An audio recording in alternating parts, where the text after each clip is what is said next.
The controversial tobacco tax is proving another headache for the government tonight, with a Senate inquiry saying there must be a freeze on the excise and even a reduction. Black market tobacco now accounts for 80% of sales, and despite billions being spent fighting the problem, law enforcement across Australia say they're losing the war. A deadly trade fuelled by cheap cigarettes, fire bombings, organised crime.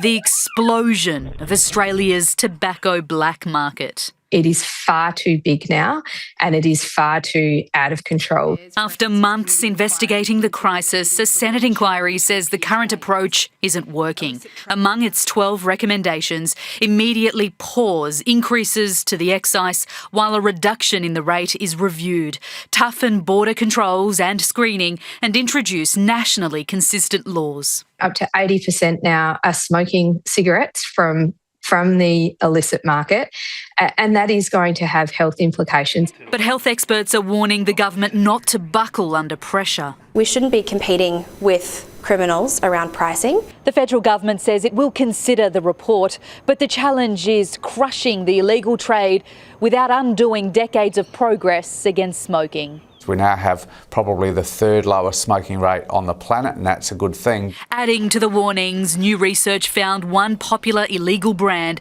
contains high levels of toxic heavy metals, including arsenic, cadmium and radioactive uranium. They do have more nicotine, they do have more tar, and they have a whole range of chemicals we don't really understand. A booming black market proving difficult to extinguish. Jennifer Beshwati, 7 News.